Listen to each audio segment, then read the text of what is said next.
منہ شراب ومنہ شجر فیہ تسیمون، اس پانی سے تم لوگ، اس بارش سے تم لوگ پینے کے لیے پانی استعمال کرتے ہو،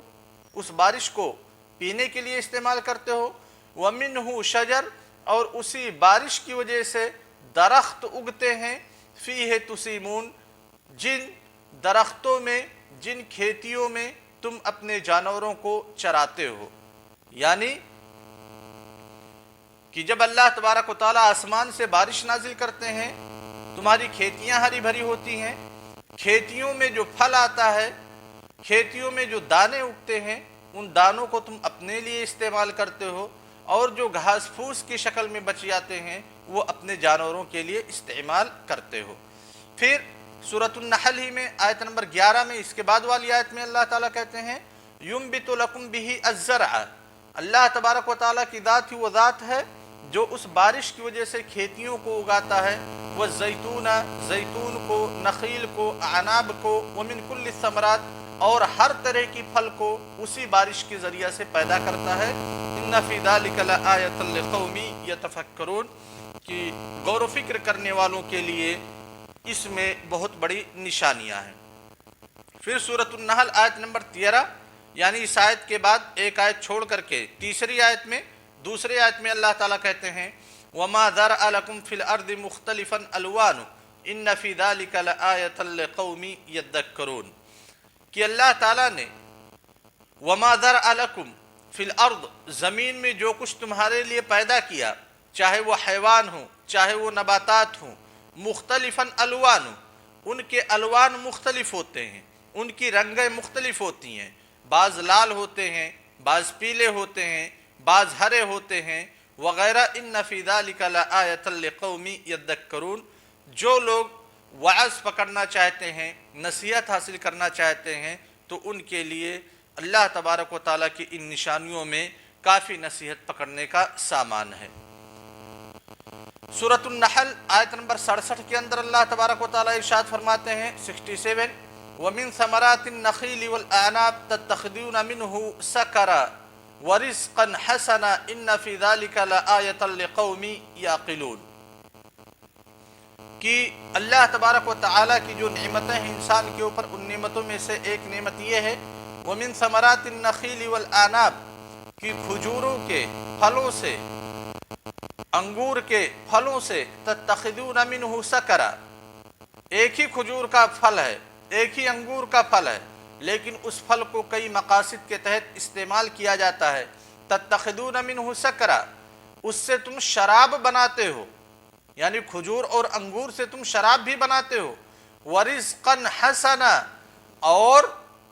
اچھی غذا بھی تم بناتے ہو۔ ان فی ذلک لآیۃ لقوم یعقلون، اس میں غور و فکر کرنے والوں کے لیے بہت بڑی نشانی ہے، بہت بڑی نشانیاں پائی جاتی ہیں۔ تو یہ اللہ تعالیٰ کا فضل ہے کہ کھجور ہے، انگور ہے، کھجور اور انگور کو لوگ استعمال کرتے ہیں شراب کے لیے بھی، جس سے نشہ پیدا ہوتا ہے۔ ابتدائی اسلام میں یہ مباح تھا، لیکن پھر بعد میں شراب کی تحریم کر دی گئی، شراب کو حرام قرار دے دیا گیا، اور پھر اسی پھل کو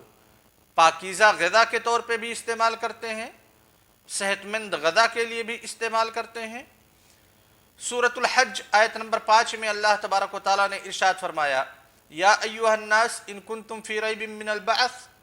کہ بعث بعد الموت پہ اللہ تعالیٰ نے لوگوں کو دلیل دی کہ اگر بعث بعد الموت پہ تم کو کوئی شک ہے تو جان لو فإنا خلقناکم من تراب، ہم نے تم کو مٹی سے پیدا کیا، پھر نطفہ بنایا، پھر علقہ بنایا، پھر مضغہ بنایا،